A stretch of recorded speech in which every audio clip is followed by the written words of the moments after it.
Okay, so here we go, another flight in G ENEE. Let's see where we get to today. So the first leg is from Old Park Farm up to Sleep in Shropshire.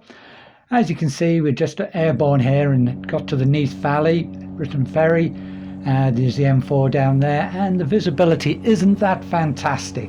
It's perfectly legal and safe, but it wasn't fantastic, and that's why I twisted up the valleys in mid Wales all the way up to Sleep. So there really wasn't much to video because it was very hazy and poor. So there's Sleep down there. Again, I didn't record the landing. Landed there at lunchtime, had some lunch, sat on a table with John from Liverpool, who had his RV7, and that was my prepared route from there to Ince and then on to Troutbeck. But instead I decided to go to Darley Moor because Ince was bad visibility and really windy, and Troutbeck was having lime spread on the runway. So here we are passing over Combermere. This used to be a navigation aid. So heading east got me out of the headwind, which I'd had all the way up the country so far. But also I noticed that to the north the visibility was poor, but the Pennines seemed to be the dividing mark. And to the east of the Pennines the visibility was just fantastic. So I carried on past Stoke-on-Trent. The reason I chose Darley Moor, I've never flown there before, but I have watched these two YouTube channels who fly out to Darley Moor, so I felt fairly familiar with it. So as we pressed on, joined overhead Darley Moor, and we're just turning now onto the downwind leg of Darley Moor circuit. It's quite a complex one. You either join at the north or the south, and there's no going east of the airfield. Just turning round, so there it is on the left there, Darley Moor. That's the runway just there. So a little bit of history about the place. This airfield was opened in 1942, in June of 1942, to train or convert Lysander pilots to fly the twin-engine Blemins. Now that continued for a year, and then it went on to become a place to train tug pilots, which was what it remained for the rest of the war. After the war it was a storage unit and closed in 1954. That's a little bit of history of Darley Moor. Let's just speed this up a bit. So exit following, make sure you don't overfly any of the noise sensitive areas. Coming round on base leg now and turning on to 01 finals. Just getting the chart out there. The tractor was cutting the grass and it just looked like a myriad of runways. But I'm sure it's lined up with the AstroTurf, which is laid on top of a hard runway, and continue on down. It was a northerly wind, so it was more or less right down the runway.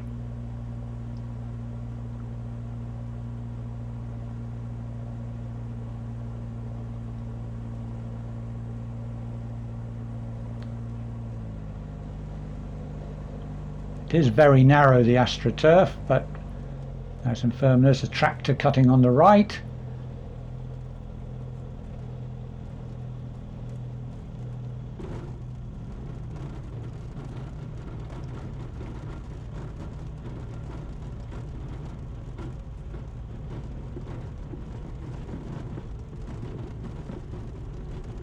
So it is narrow to turn round. A little bit of mud at the edges there. Overall the airfield was incredibly wet. It's on top of a plateau and it just does not drain. I mean, even in the campsite they had pallets down to walk on. It was that wet. So let's just hurry up the backtrack here. It looks incredibly flat, but actually there is a little bit of a uphill. You're just coming uphill there. Come round past the parked aircraft. Now I didn't realise at this stage the grass was incredibly wet, so I taxi down towards the hangars, and I'm considering where to park. Now I've been warned, do not land on the grass, But literally parking on the grass was an impossibility as well because it was just so wet. So as I came up here, just debating where to close down and park up.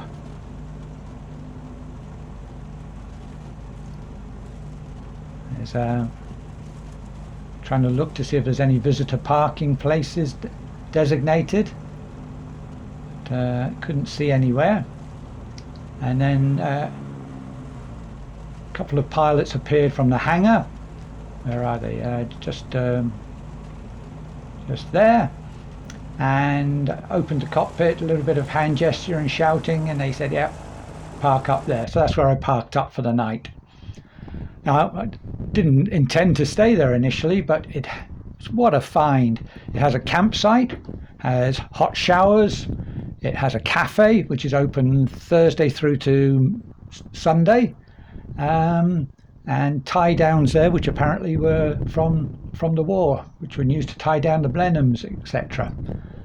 So, tied her all down for the night, grabbed my tent, sleeping bag, and headed off.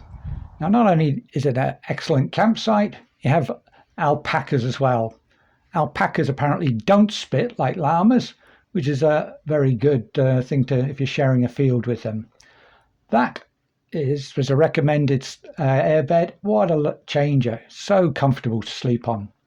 There's the main entrance to that. I went out for a walk in the evening. There's about a mile down the road is a lovely pub.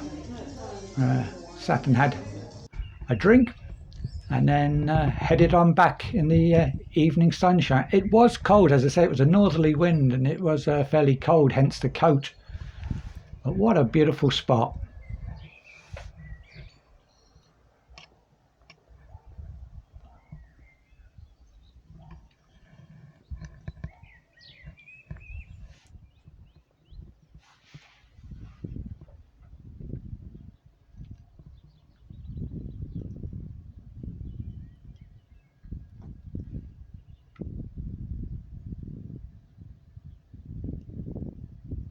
Just getting back towards the airfield here.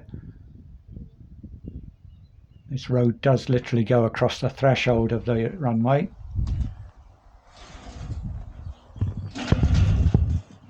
There was stables to the right, which they converted to a bathroom and with showers and that, which was fantastic.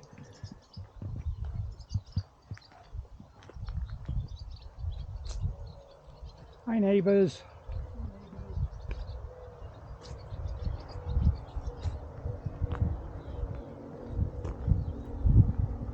And that little bit raised ground was the sort of only dry bit in the field to pitch the tent for the night.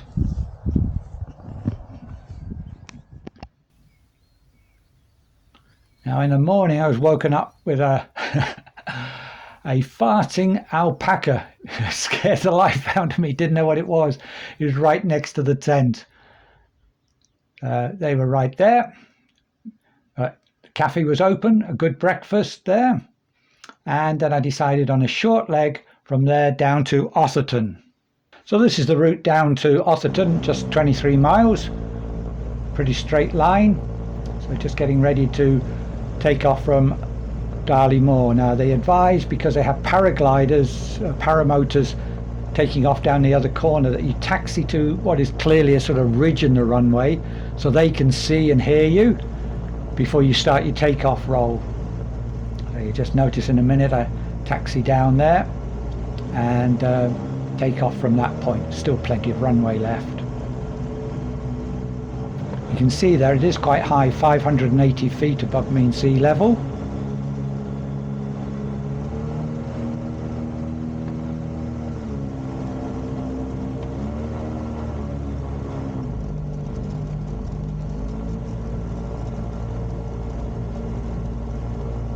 Crazy thing is, at the end of the runway is the crossed runways of the rest of the airfield, which is now used as a motor racing circuit occasionally during the year. So if you have an engine failure, you can land on a great big runway. Very nice to have, nice open space. Again, there's quite a procedure for leaving. You just head north and then turn to the west. regardless of which way you're going, north and then west, away from the noise sensitive areas. So just taxiing down, making sure there's no paramotors taking off.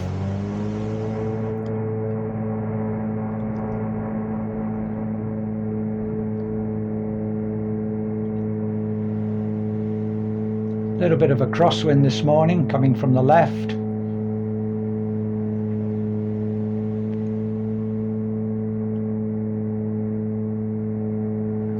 So that's the road there that I was walking along yesterday evening. Up we come. Great big runways there to land on should you have an engine failure. There's the motor racing circuit there.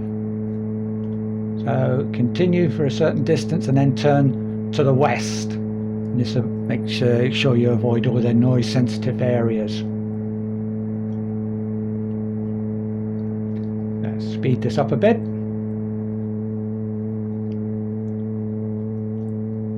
Nice view of towards Dovedale and Ashbourne over to the right there.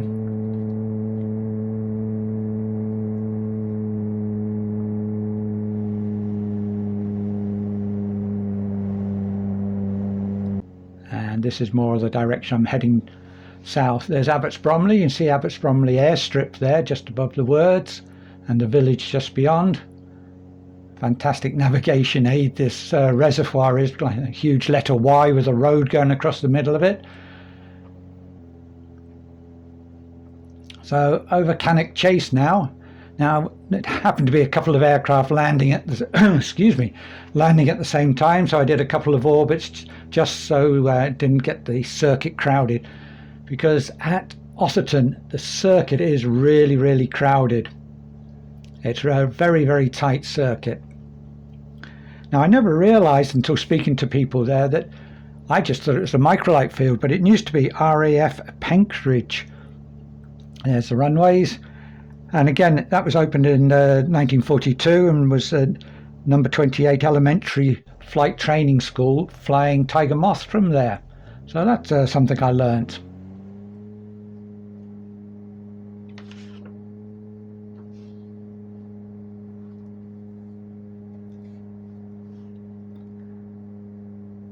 So the first time round on this, I made it a bit too tight, and I was a bit too fast and floated down the runway. So I did a go round, but I won't bore you with the two circuits. So here we are, just coming now onto finals onto runway 34 at Otherton.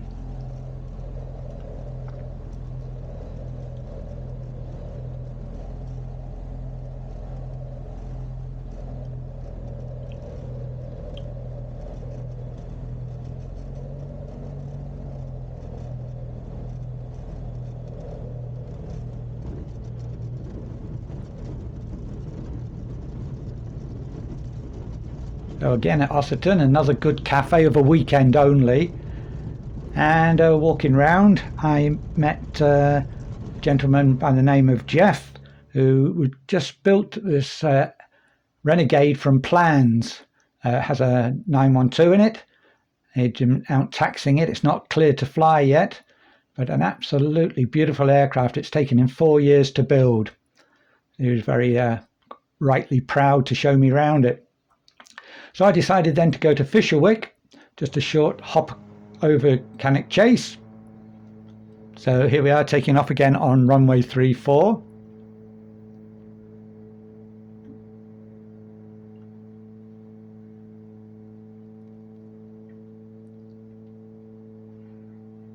There is a huge number of hangars there at Otherton. That's the restricted area just to the right, and then you have to hang a sharp left here to get round without going over the motorway. That's the M6. So now that's pointing down towards Birmingham. So there we are, really tight. And then they ask that you leave the area and join the area either from the east or from the west. So I came right round over the top and then departed the area to the east. Seems everybody comes for breakfast there of a Saturday and Sunday and then departs. So here we are, there's RAF Lichfield, disused, now pretty much just an industrial estate. You can't recognise it almost as an airfield. On the left here is a gas venting pipeline site, so giving that a wide berth. And just coming up here is Orrewust. Now Orrewust has a big significance for me. I did live there for a year, and in the church there both my parents are buried. So it's obviously got a great significance for me, that village. Down there is the River Trent, and then just a little bit further up is the Trent and Mersey Canal that's running there. And in fact the Trent and Mersey Canal crosses or goes into the River Trent for a short distance and then carries on towards Burton-on-Trent. You can just see that coming up. There's the Armed Forces Memorial, obviously giving that a wide berth as well. So that was my route, joined downwind, right hand for Fisherwick. Now here's a bit of a strange view, but this was just on base leg into runway 36 at Fisherwick. Does seem a bit bizarre, doesn't it, that view? Okay, back to a normal view. There's the runway just coming into view there, next to the river, and we're turning onto finals here.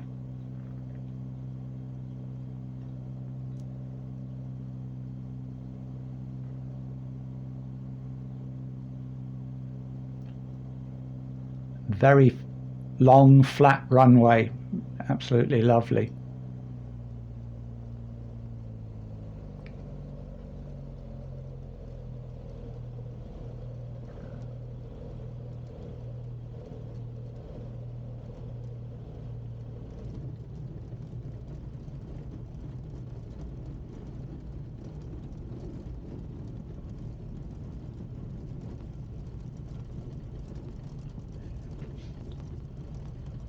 So there had been a little bit of a crosswind there, but nothing too much.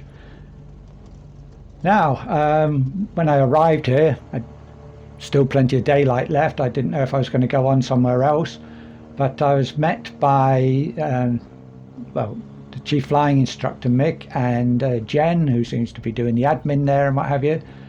And they pointed out that there was a room here which I could stay in rather than having to put my tent up with a fold down bed. So that just seemed excellent. So there's a picture of Jen from the wall in the thing, and there's Mick, the Chief Flying Instructor, both very, very friendly. So I went for a walk that evening back to Orrewust and through Fradley. So there we are, the baby's all tied down for the night, all good and secure. And here we are at Fisherwick, which is right next to the River Tam from Tamworth, which is going down that way to join up with the River Trent. I think we can just see it here. Oh yeah, here we are. Let's go a bit higher.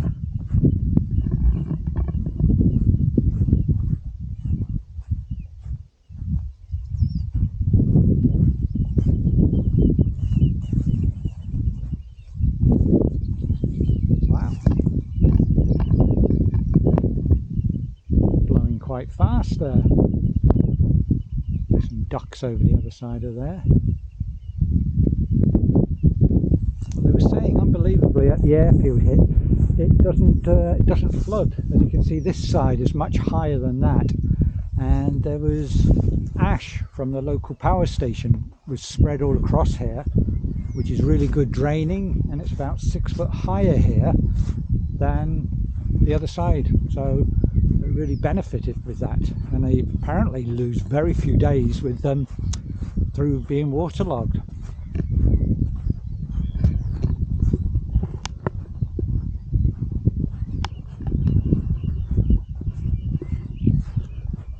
Right, there's the over there's the transmitter mast at Hopworth, I think it is, just north of Tamworth.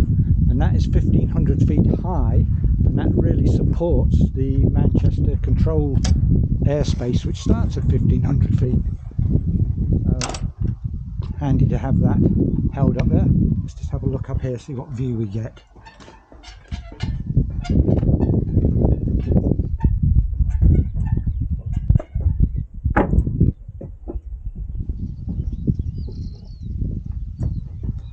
Wow. The runway in front of us here is 3618, and there's another runway right down the far end there by that windsock, which is at right angles to it. What an absolutely beautiful spot.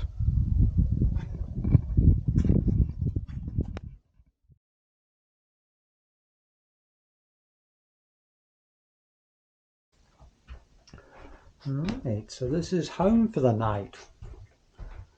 Got own room with a view and a fold out bed. Let's make ourselves comfortable. Well, next morning the maggot awakes, and of course one of the first things I want to do is look outside, see what the weather's like. I knew it wasn't going to be as good as the previous day. And oh, there's a hare running across. That's why it's called a airfield, I guess. Sorry about that. Well, it's an improving forecast.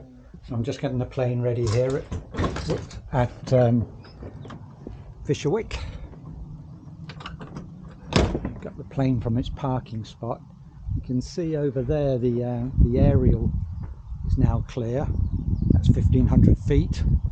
So the cloud has lifted a bit and it's getting broken, and I've decided to go down the Severn Valley just to keep away from the high ground. So let's just get everything in the plane and we should be off.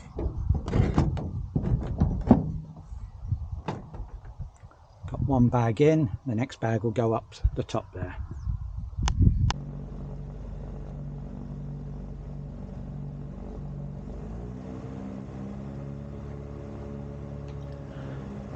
So here we are, all lined up on 3.6, ready for departure. Just want to make sure everything's secure. Make a note of the time.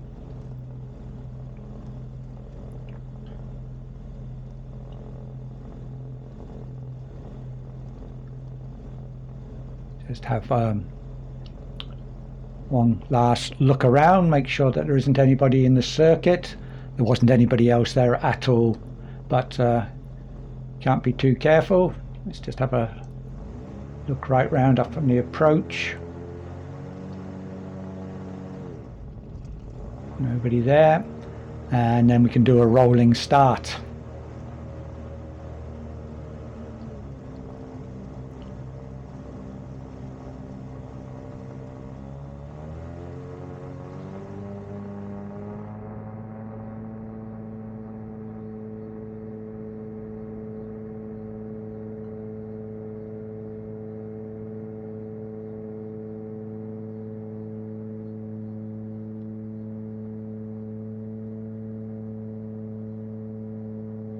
So just get the map up to make sure I avoid all the noise sensitive areas. Departing away to the northwest. Got to go round the top of the Birmingham controlled zone. Being very careful not to climb above 1,500 feet, although the cloud's given an indication that you don't want to do that. Now the rainfall radar showed just little showers of rain, so I was hoping to get to the M54 towards Cosford there. But once in the air, the little showers of rain looked a whole lot bigger. So I decided that I'd actually go further north, looking towards Wolverhampton. The last thing I wanted to do was to be low over Wolverhampton, which is a big conurbation area, and have rain come on as well. So I decided it'd be better to go further north, go around the top of it, and then find a gap and head south. And that's exactly how it panned out. So there we go. Headed towards Lichfield, left, up towards Burntwood, and up we go. So to the left there, it does look clear, but I could see all the built up area of Wolverhampton, and I just did not want to be going over that at 1,000 feet. Apart from it not being legal, it's not being safe either. So here we are, speed it up a bit. Now there was still a fair northerly component to the wind, so although this leg was slow, once I started heading south it improved and also gave me a better ground speed. So this was about the yuckiest bit of the weather, which again wasn't too bad at all, so you could go around it.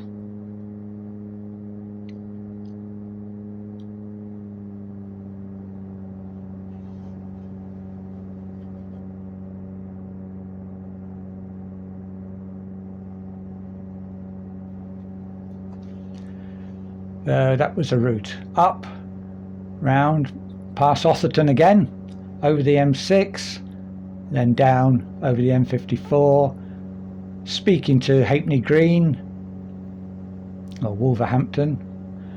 That was a twin engine Beechcraft as you saw, and there's Hanley, which is just not too far from Shobden. Finally over the wind farms, coast almost in sight. Again, the visibility now was tremendous.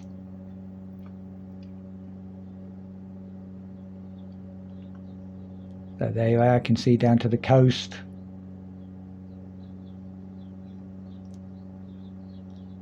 The hills are fairly high there, so you can see that I'm 2,800 feet, but they're still fairly close. So that was the route down there.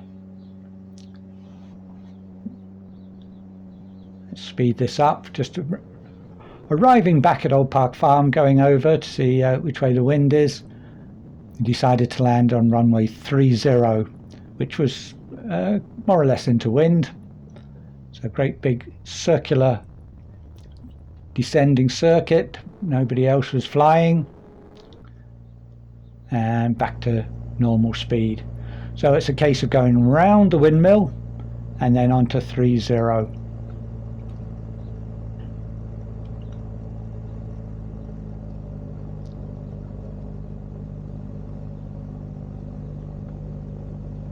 Now 30 is actually downhill, so it's one of those that you've got to get on in the first part so you can roll out.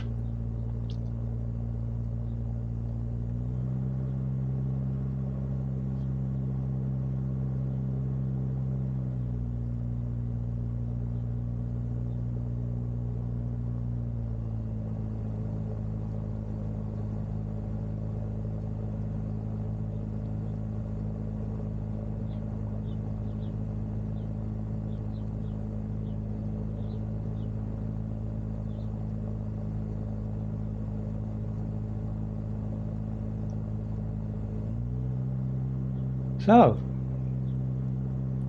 I can't believe you've watched all the way to the end. Thank you so much for that. As I say, it was just a record of my flight away, so that when I'm old and grey I can look back on it and think, oh wow, that was a fantastic weekend. But I hope you got some enjoyment from watching it as well. That car in the field was abandoned from the festival that had been in the airfield the week before. Over the fence, chop the power,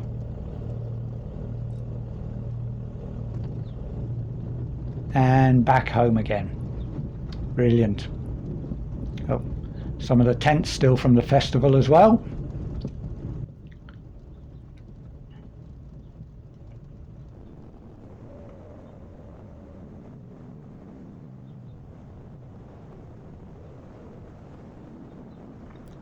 Parking up there, ready to drag it downhill into my hangar.